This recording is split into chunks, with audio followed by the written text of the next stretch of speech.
트럼프 미국 행정부가 이란산 원유 봉쇄를 발표하면서 국제 유가가 들썩이고 있습니다. 산유국들은 적절한 공급을 유지하겠다 이런 입장을 밝혔지만 유가가 당분간 오를 것이라는 관측이 나오고 있습니다. 뉴욕 연결해서 자세한 소식 알아보겠습니다. 김철우 특파원, 실제로 국제 유가 흐름이 요즘에 좀 심상치 않죠? 네, 이번 주 들어 뉴욕 상업거래소에서 6월 인도분 서부 텍사스산 원유가 잇따라 가파르게 상승했습니다. 월요일 날 3% 가깝게 상승했고 그 다음 날도 1.1% 올랐습니다. 이 때문에 지난해 10월 말 이후 6개월 만에 최고치를 기록했습니다. 어제 그 상승세가 잠시 꺾였는데요. 반면 북해산 브렌트유 선물 가격은 지속적으로 올랐습니다. 말씀하신 대로 국제유가가 상승세를 보이는 이유 역시 이란산 원유 봉쇄 조치 때문이다. 이렇게 봐야겠죠? 네, 최근 산유국들의 감사한 조치로 국제유가는 오름세를 보여왔습니다. 앞서 말씀드린 것처럼 이 오름세가 이번 주 들어 더욱 가팔라졌는데요. 트럼프 미국 행정부가 대이란 제재를 강화한 것이 국제유가가 상승하는 데 가장 큰 영향을 끼쳤습니다. 미국은 그동안 이란산 원유 수입을 예외적으로 허용했는데 다음 달 2일부터 이를 전면적으로 막겠다고 발표했습니다. 한국을 포함해 중국과 인도, 일본, 이탈리아, 터키, 타이완, 그리스 등 8개국이 대상입니다. The United States will pursue additional sanctions tougher than ever before to counter the entire range of Iran's malign conduct. Any individual or entity who fails to comply with these sanctions will face severe consequences. 네, 이런 조치를 하면 국제유가가 오를 것이라는 걸 트럼프 미국 대통령도 충분히 예상했을 수 있을 것 같은데요.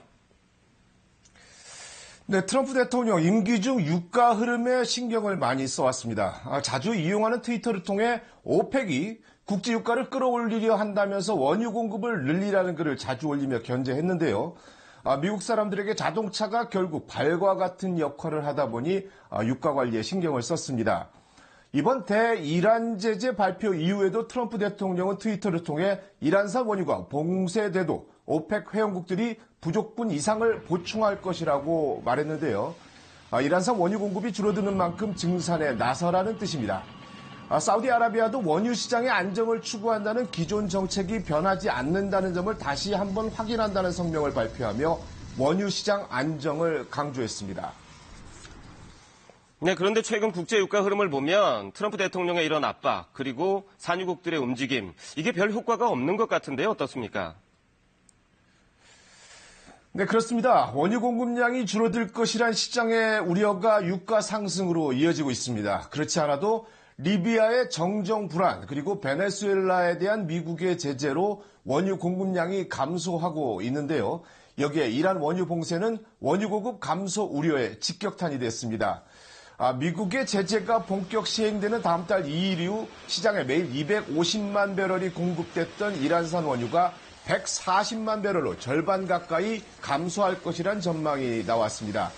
유가 상승을 압박할 요인들도 많습니다. 대표적인 것이 미중 무역 협상이 타결될 경우 원유 수요가 늘어나면서 유가가 상승할 것이란 분석이 나오고 있습니다. We have an uptick in the global economic cycle because the U.S.-China trade negotiations, I think that's what could actually start to pressure prices higher. 원유 수출길이 막힌 이란 정부가 가만히 있지는 않을 것 같은데요. 반발이 좀 거세죠? 네, 이란 정부는 이란의 원유 수출을 0으로 줄이겠다는 미국의 꿈은 절대 이루어지지 않을 허황된 꿈이라고 주장했습니다. 미국의 제재 발표 직후 이란 석유 장관이 의회에 출석해 한 발언인데요. 그는 원유 시장 수급 상황이 매우 불안정하다며 미국과 미국의 우방들은 이란산 원유 공급 중단에 따른 시장 반응에 대해 이미 우려를 드러냈다고 말했습니다.